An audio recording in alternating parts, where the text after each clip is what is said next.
Assalamualaikum warahmatullahi wabarakatuh. Alhamdulillah, wassalatu wassalamu ala Rasulillah. La haula wala quwwata illa billah. Alhamdulillah, syukur kepada Allah Ta'ala. Pada hari ini coba kembali. Mudah-mudahan kita semuanya dalam keadaan sehat walafiat dan tetap semangat. Alhamdulillah, terima kasih kepada Bapak Farid yang sudah mengawali dan mengisi materi, mudah-mudahan memberi manfaat dan mendatangkan ilmu yang berguna bagi kita semuanya. Amin. Sebelumnya mohon maaf karena memang kondisi yang membuat telat. Kebetulan memang Umi masih butuh pendampingan, sehingga sepanjang malam itu harus didampingi. Nah, yang jadi repotnya malah justru menjelang subuh sudah tinggal ngantuknya agak kebablasan. Nah, ini alhamdulillah ya, terima kasih pada para jamaah yang telah mendoakan untuk ibu saya yang sudah operasi pada hari Jumat yang lalu malam Sabtu. Alhamdulillah sudah terlaksana. Sekarang tinggal pemulihan, tapi ya butuh proses dan waktu yang mungkin sangat panjang karena kondisinya yang kiri stroke, yang kanan tadinya tidak sakit malah justru jadi patah. Ini jatuh patah sehingga kiri kanan tidak bisa gerak sekarang. Semuanya butuh pendampingan 24 jam. Baik, kita terakhir baca surat apa? Al-Qadr. Kemarin kita menuntaskan surat Al-Qadr. Terus kita berarti sekarang surat halaman berapa di buku?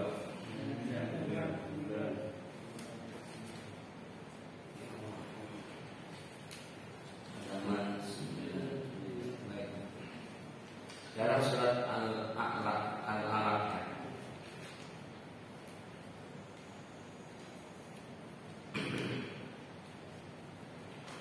Baik, kita baca terlebih dahulu karena mengingat waktunya yang sudah cukup siang.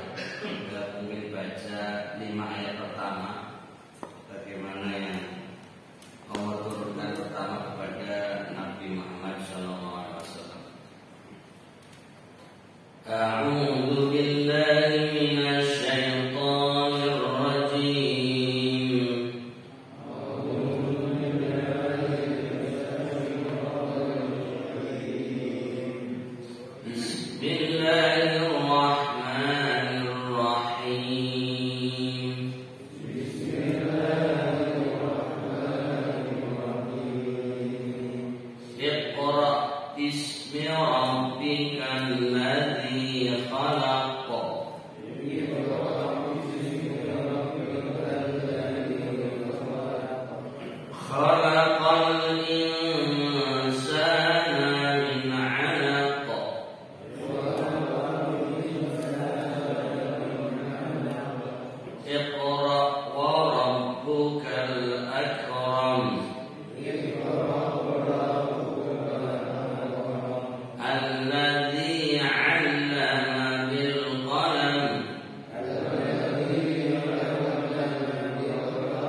pertama turun di Mekah kepada Nabi Muhammad SAW, terlepas urutannya di dalam Al-Quran, urutannya ke 96. Kita lihat dulu terjemahannya. Bismillahirrahmanirrahim. Dengan nama Allah yang Maha Pemurah lagi Maha Penyayang. Iqra bismi rabbikal ladzi khalaq. Ayat 1. Bacalah dengan menyebut nama Rabbmu yang menciptakan. Khalaqal insana min 'alaq. 2. Dia telah menciptakan manusia dari segumpal darah. Iqra wa rabbukal akram. 3. Bacalah dan Rabbmu lah yang paling pemurah. Alladzi 'allama bil qalam. Ayat 4, yang mengajar manusia dengan perantaraan qalam. 'Allama al-insana ma lam ya'lam. 5, dia mengajarkan kepada manusia apa yang tidak diketahuinya. Secara singkat 5 ayat yang Allah turunkan pertama kepada Nabi Muhammad SAW itu misinya untuk belajar. Diawali dengan perintah Iqra, bacalah. Kemudian saat Allah perintahkan untuk belajar, yaitu dengan membaca, mengkaitkan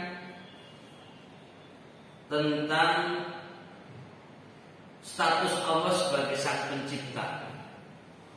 Jadi tauhid. Satu sisi perintah Allah kepada manusia, dalam hal ini Nabi Muhammad SAW, yang ibaratnya perwakilan untuk manusia, tapi dikaitkan antara hamba dengan Sang Khalik, yaitu Sang Pencipta. Artinya belajar itu jangan merasa lepas dari Sang Khalik. Ada hubungan erat antara manusia dengan Khalik. Maka ketika Iqra diperintahkan kepada manusia, Allah langsung mengkaitkan dengan Alladzi khalaq, yang menciptakan. Lalu dijelaskan pada ayat kedua, khalaqal insana, karena yang sedang menjadi khitab atau yang diajak bicara adalah manusia, Allah langsung menyebutkan khalaqal insana, yaitu Allah lah yang telah menciptakan manusia. Ini bukan berarti yang lain bukan Allah yang menciptakan. Ini karena yang sedang diajak bicara adalah manusia. Dalam hal ini adalah Nabi Muhammad SAW sebagai hamba perwakilan dari manusia. Maka khitabnya yang diajak bicara langsung manusia.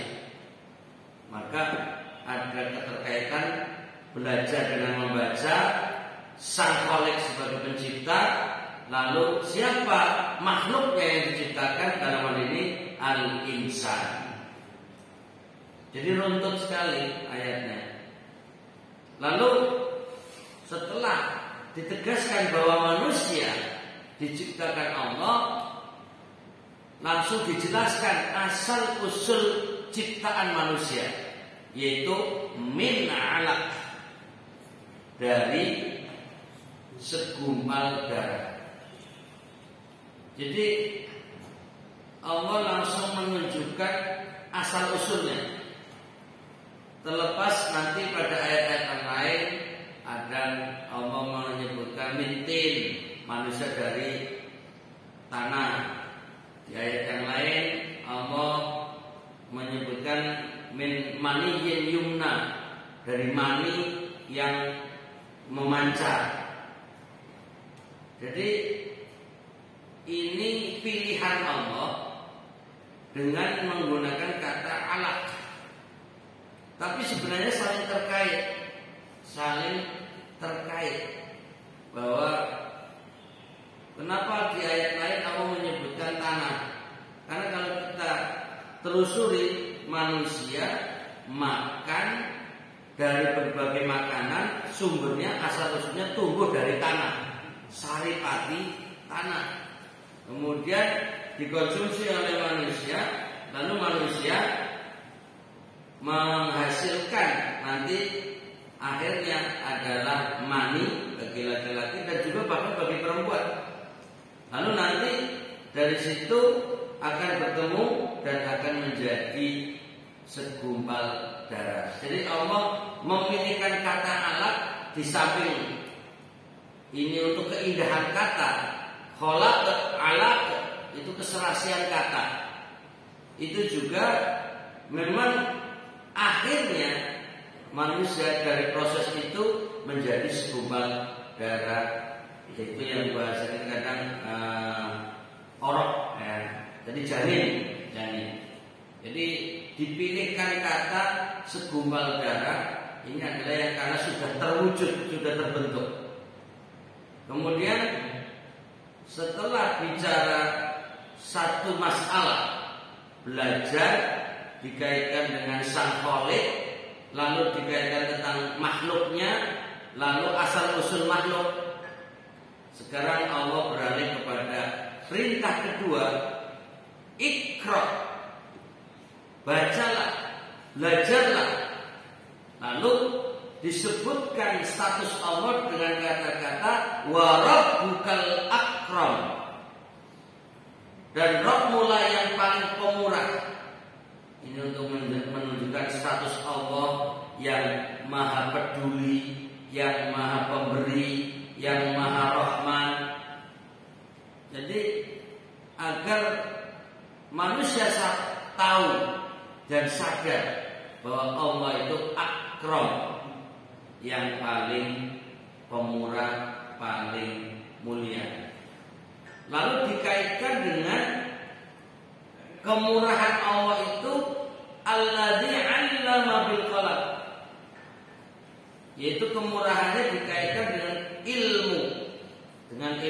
Tadi baca dikaitkan dengan sang pencipta, sekarang baca dikaitkan dengan status kemuliaan Allah. Dan di antara kemuliaan Allah adalah memberi ilmu. Alladzi 'allama, yang telah mengajarkan, yang telah mengajar.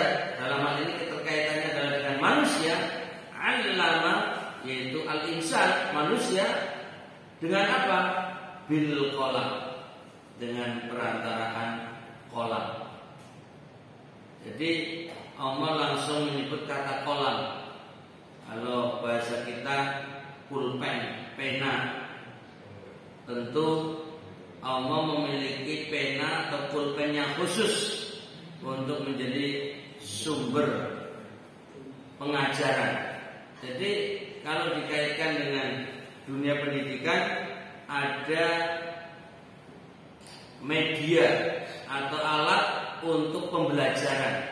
Satu diantaranya adalah alat tulis, ya, bil qalam. Tentu kata qalam tidak dengan bayangan kita, pulpen yang kita pegang, pulpen yang kita miliki, pulpen yang kita gunakan.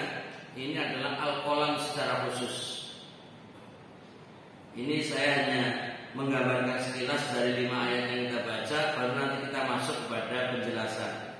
Ini karena mempersingkat apa yang kita baca terkait dengan waktu yang terbatas. Kemudian ayat kelima, 'allamal insana ma lam ya'lam. Jadi tadi medianya, alat pembelajarannya adalah al-qalam. Sekarang apa yang diberikan, yaitu ilmu. 'Allama al-insana, Allah mengajarkan kepada manusia ma lam ya'lam, apa yang tidak diketahuinya.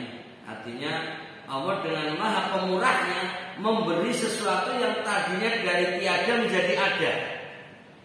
Dari orang yang tidak berilmu menjadi berilmu. Nabi Muhammad SAW yang tadi tidak mengenal Sang Khalik menjadi kenal tentang Allah. Yang tadinya tidak mengenal alam semesta secara detail, maka menjadi tahu dengan perantaraan Allah memberi wahyu. Nah, ini satu contoh. Dan kita sendiri tentunya proses belajarnya dengan membaca, dengan belajar berbagai ilmu, akhirnya kita mendapatkan ilmu. Karena itu tentunya kita menyadari bahwa itu semua hakikatnya pemberian Allah Ta'ala. Ini untuk kontrol diri, jangan sombong, jangan merasa ilmu yang dimiliki ini hasil jerih payah sendiri. Merasa dirinya karena belajar sehingga menjadi orang berilmu, sehingga merasa hebat, lalu lupa bahwa sekalipun ini upaya dan ikhtiar kita, ada Sang Pemberi, yaitu Al-Akram, Allah yang Maha Murah. Jadi biar ada keterkaitan antara yang kita dapatkan dengan siapa yang memberikan. Jangan sampai lepas kontrol. Jangan merasa apa yang kita miliki itu murni dari usaha kita. Ingatlah, hakikatnya itu pemberian Allah Ta'ala, sekalipun dengan berbagai proses. Mari kita buka ayat per ayat di halaman 103. Ini modelnya agak beda, mempersingkat. Kita ulangi pada ayat 1 di halaman 103. Kaitannya dengan, atau saya mulai dari halaman 102 dulu, penjelasan dan pelajaran. Surah ini merupakan ayat-ayat Al-Quran yang pertama kali diturunkan. Malaikat Jibril membawanya turun kepada Nabi Muhammad SAW yang pada saat itu sedang beriktikaf. Nah, ini bahasanya unik, beriktikaf. Ini biasanya menggunakan tahanus. Tahanus biasanya dikaitkan dengan, kalau bahasa Jawa, bersemedi atau menyendiri. Tapi ini bagus, terjemahannya menggunakan kata beriktikaf. Terlepas kata iktikaf itu dikaitkan dengan masjid, tapi ini bahasa santun untuk mengganti kata semedi. Sedang beriktikaf di dalam Gua Hira. Lalu Malaikat Jibril mengajarkan kepadanya 5 ayat dari surat ini. Sedangkan ayat-ayat lainnya sesudah itu. Artinya ada jeda, ada waktu yang lain. Sungguh amat mengagumkan kalimat Iqra sebagai permulaan wahyu ilahi yang diturunkan kepada Nabi Muhammad SAW yang ummi, yang diutus kepada kaum yang ummi pula. Jadi pengertian ummi itu kalau bahasa Arab adalah orang man la yaqra wa la yaktub, orang yang tidak bisa membaca dan tidak bisa menulis. Walaupun ada juga biasanya kalau kita menggunakan ummi itu ibuku, tapi ini adalah ummiyun, itu diartikan sebagai buta huruf, buta aksara, ummiyun. Padahal kaumnya dicekam oleh kejahilan dan kewataniahan. Jadi saking sulitnya mengganti kata, akhirnya kosakata Arabnya dimasukkan semuanya, yaitu kejahilan dan kewataniahan. Kejahilan arti kebodohan, kewataniahan keberhalaan. Ini menggunakan bahasa Arab yang mungkin memilih kata sebagai terjemahannya agak rumit, atau sengaja biar mempopulerkan istilah wataniyah, jahiliyah dan wataniyah. kebodohan dan keberhalaan. Artinya kosong dari ketauhidan. Ya, jadi wajar seperti umpamanya ini tidak bermaksud menyinggung agama lain, tapi memang keyakinannya semacam itu. Kenapa? Kemarin tanggal 1 Februari libur, tanggal merah, karena Imlek, hari raya Cina. Apa keyakinannya? Menurut mereka Imlek itu peristiwa yang zaman sebelum Masehi ada Nian. Apa itu Nian? Nian itu monster. Ini kan contoh keberhalaan itu. Dan itu memang diakui mereka bahwa, dan itu sebelum Nabi Muhammad SAW. Ada Nian adalah monster besar yang mengerikan, datang untuk menerkam manusia. Mungkin kalau kita bahasa Jawa ini buta ijo, semacam itulah. Jadi sebenarnya hayalan, tapi itu menjadi keyakinan dan itu diresmikan. Sampai kita saja tanggal 1 dimerahkan, kan berarti betul-betul resmi dari nasional dan internasional. Padahal asal usulnya tentang monster Nian yang akan menerkam manusia. Lalu ada seorang yang bijak yang mengerti cara menghadapi dan menangani monster yang menyerangkan itu. Yaitu satu, ternyata monster takut dengan warna merah. Maka buatlah warna-warni merah biar si monster itu takut. Lalu monster itu takut dengan cahaya. Nah, makanya dibikin lampion, yaitu artinya ada lampunya dihiasi dengan warna merah. Itu untuk mengusir nian monster. Kemudian ya pakaian-pakaian berbusana merah. Ya, semuanya dalam rangka untuk menghindari dan menjauhi dan menjauhkan dan mengusir monster itu. Kemudian nian itu takut dengan suara. Ya, maka bunyikan petasan. Jadi petasan ada hubungannya untuk mengusir nian. Itu di hari Imlek. Tapi umat Islam Indonesia ikut-ikutan bunyikan petasan di hari raya Idul Fitri ya. Kita membawa budaya Imlek ke budaya Idul Fitri. Ya, semoga sekarang itu. Nah ini. Jadi kemudian menyalakan kembang api. Itu juga bagian untuk menyalakan suasana biar terang benderang sehingga niannya takut. Itu. Nah itu kan gambaran tentang wahaniyah, keberhalaan yang mereka gambarkan, ya, atau kejahiliahan dalam khayalan-khayalan yang seperti itu, tapi masih menjadi keyakinan. Ya monggo. Itu keyakinan masing-masing. Nah justru itu datangnya Al-Quran untuk menjelaskan hakikat manusia, hakikat alam semesta, dan siapa sang Khalik dan apa kewajiban makhluk, bagaimana bersikap kepada sang Khalik. Nah ini artinya kalau kita masuk kepada ayat Al-Quran akan mengatakan tidak ada monster seperti itu.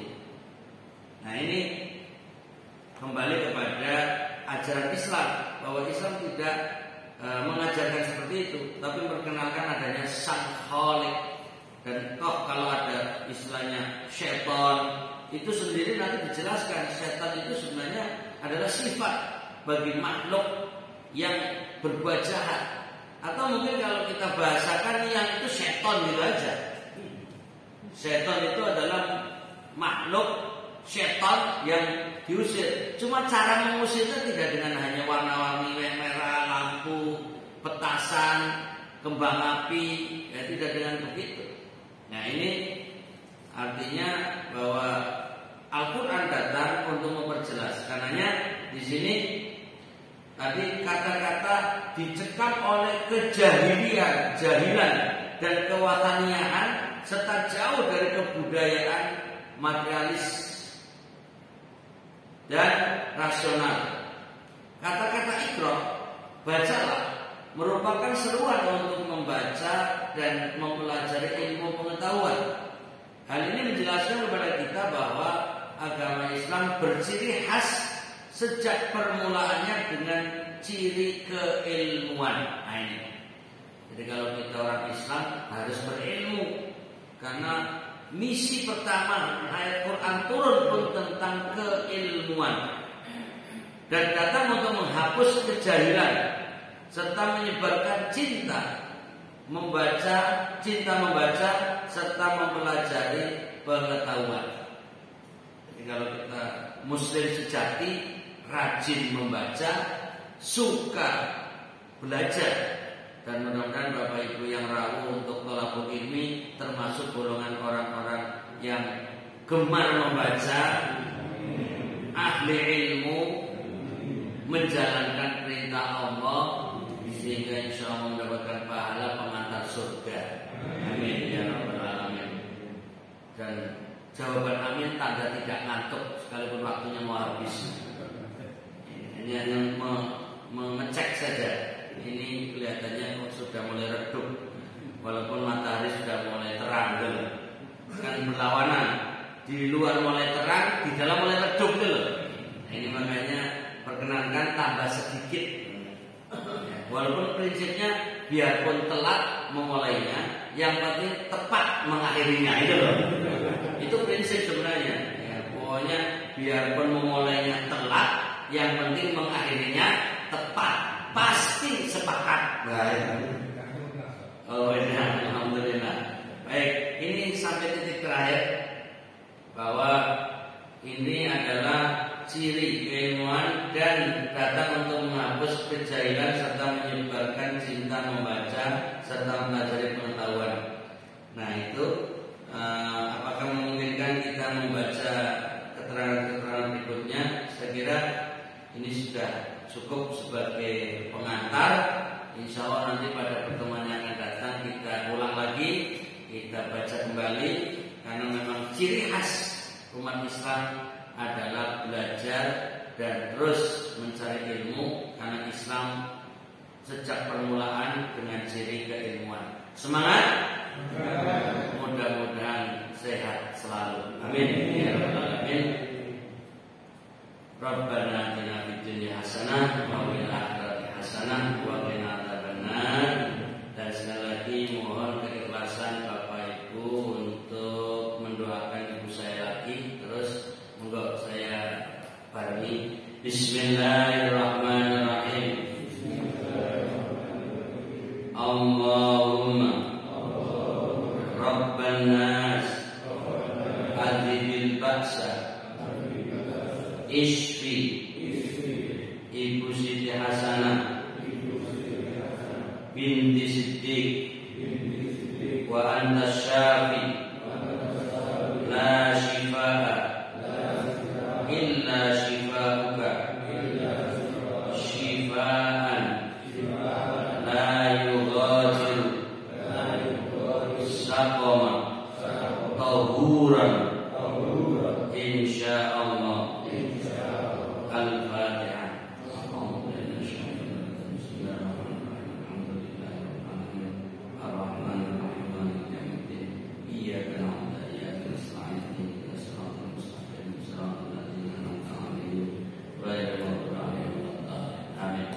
Terima kasih matur nuwun, jazakumullah khairan atas keikhlasan doa, mudah-mudahan terkabul sehingga ibu saya, Ibu Siti Hasanah, lekas sembuh, pulih, sehat kembali. Amin.